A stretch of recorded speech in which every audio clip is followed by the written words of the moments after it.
السلام علیکم ګران دوستانو، خدای دې وکړي چې روغ او جوړ اوسئ.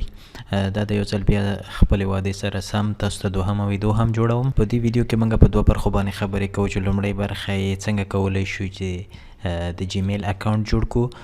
دوهمه برخه یې څنګه کولی شو د ترکیې سکالرشپ په ویب سایټ کې ځان لپاره خپل یو اکاونټ جوړ کړو. هغه ورونه او ملګري چې په دې لومړۍ برخه باندې پوهېږي هغې کولی شي چې دغه برخه تېره کړي او دویمه برخه نه شروع کړي. خو موږ راځو د هغه ورونو لپاره چې په دې برخه باندې نه پوهېږي، د همدې ځای نه شروع کوو. لومړی څنګه کولی شو چې یو د جیمیل اکاونټ جوړ کړو.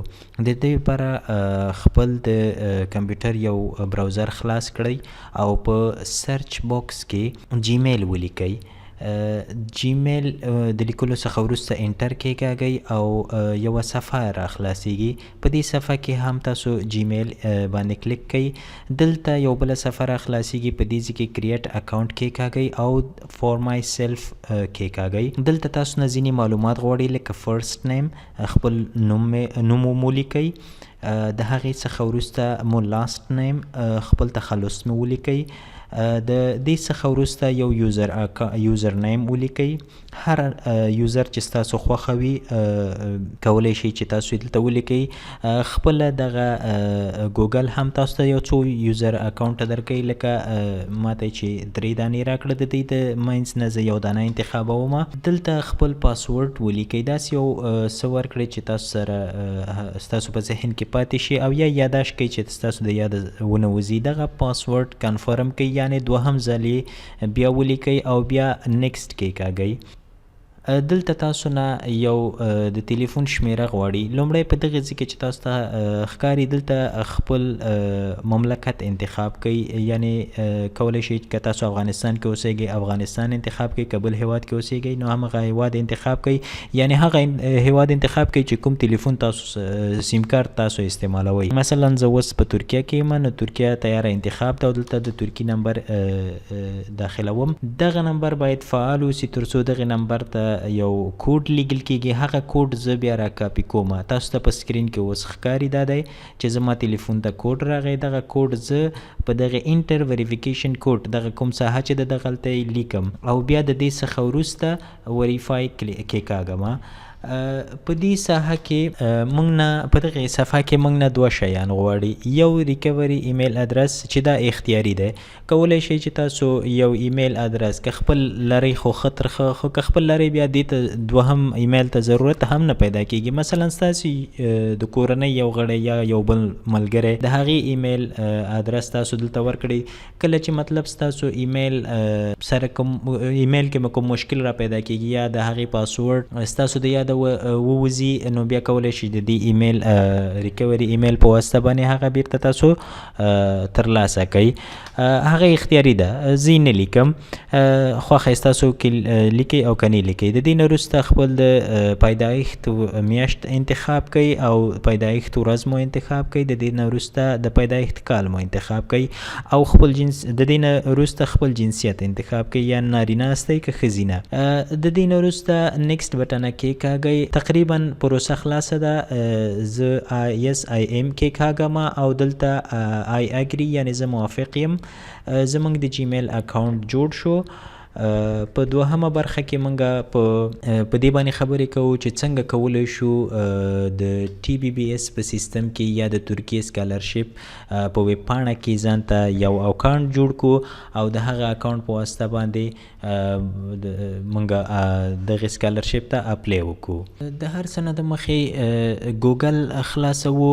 په ګوګل کې لیکو ترکیې سکالرشپ لیکو او یا هم ترکیه بورسلري لیکو. د دې لینک په زه کاپي کړم او پورته دغه کوم ډسکرپشن چې دی په دې کې به زه ولیکم. د هغې ځای نه تاسو کولی شئ مستقیم دغه لینک ترلاسه کړئ. یوازې کلیک پې وکړئ، خپله تاسو دغې صفحې ته راهنمایي کوي.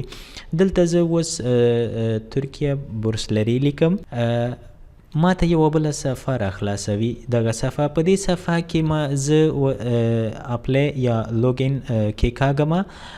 په دې ځای کې ما ته دغه صفحه راخلاصوي. په دلته بیا رجسټر باندې کېکاږم. په رجسټر کې ما نه ځینې معلومات غواړي لکه نوم، دوهم نوم یا میډل نیم، سور نیم، تخلص، د پیدایښت ورځ او دا شیان ما نه غواړي. دلته زه د خپل یو محصل چې شفیق الله نومیږي د هغې معلومات داخلوم او غواړم هغې دپاره دغه پروسه چې زه مخته وړم د دې پروسې ترڅنګ هغې ته به اپلی هم وکړم. نو د هغې دلته راځو، مثلا نوم شفیق الله، موږ او تاسو زیاتره میډل نیم نه لرو، دا همداسې پرېږدو. سور نیم ته راځو، یعنې تخلص ته. په تخلص کې حمیدزی خپل جنډر ټاکو او د جنډر نه وروسته د پیدایښت ورځ، میاشت او تاریخ او نیشنلیټي، یعنې چې موږ د کوم ځای څخه یو، د افغانستان نه. ایمیل ادرس چې کوم ایمیل ادرس موږ مخکې جوړ کړی، یعنې ستاسو کوم ایمیل ادرس چې هغه دلته داخل کړئ، دغه ایمیل ادرس یو ځل بیا داخل کړئ او دلته تاسو نه یو پاسورډ غواړي. دا پاسورډ باید تاسو ځان سره یاداشت کړئ او د پاسورډ بیا داخل کړئ او د هغې نه وروسته تاسو نه یو پوښتنه کوي چې دغه سیکریټ کویشن د دې دپاره وي تر څو تاسو کله دغه پاسورډ مو د یاده ووځي، نو هغې بیا تاسو ته یو اپشن درکوي چې ستاسو سیکریټ کویشن څه شی و. نو دا باید تاسو په یاد کې وساتئ چې کله ستاسو پاسورډ د یاده وځي د دې په واسطه هغه تاسو ریکور کولی شئ. مثلا زه لیکم who is your best friend، جواب کې هر څوک چې ستاسو نږدې ملګري، مثلا زه لیکم شمس او د دې نه وروسته I am not a robot دا کېکاږم او د دې نه وروسته I approve دا هم کېکاږم او سیف بټنه کېکاږم. هغه مخکې چې کوم جیمیل ما جوړ کړی و هغې جیمیل ته یو یعنې په دې سیستم کې چې کوم جیمیل ما داخل که هغې ته یو ایمیل کوي، یو لینک لیږي. زه چې کله په هغه لینک باندې کېکاږم زما د اتومات دغه حساب خلاصیږي، یعنې جوړیږي، کنفرم کیږي او ما بیرته همغه لومړۍ صفحې ته راهنمایي کوي. دې صفحې ته باندې چې زه کله کلیک کوم ما ته دې ځای کې ما نه ایمیل، همغه کوم ایمیل چې ما ورکړی همغه رانه غواړي او پاسورډ او انټر کوم، نو زما اکاونټ جوړ شو. نو د دې نه وروسته به انشاءالله په دې باندې خبرې وکړو په راتلونکو کې چې څنګه کولی شو چې خپل شخصي معلومات د سیستم ته اضافه کو، فامیلي معلومات، همدارنګه دا نور تاسو یې ګورئ د خلاص ته. په دې هر یو باندې به زه انشاءالله یوه ویډیو جوړوم او تاسو ته به یې هر هفته انشاءالله اپلوډ کوم تر څو تاسو وکولی شئ چې دغه د اپلی کولو پروسه په ښه شکل سره زده کړئ او خپل ځانونو ته چې څوک غواړي په خپله اپلی وکړي او انشاءالله چې د زده کړو چانس به ترلاسه کړئ. دا و د نن ورځې دغه ویډیو. انشاءالله په راتلونکي ویډیو باندې به د پرسونل انفارمیشن په برخه کې چې څنګه خپل شخصي معلومات اضافه کوو په هغې باندې خبرې وکړو. تر بیا په الله مو سپارم، ښه وخت ولرئ.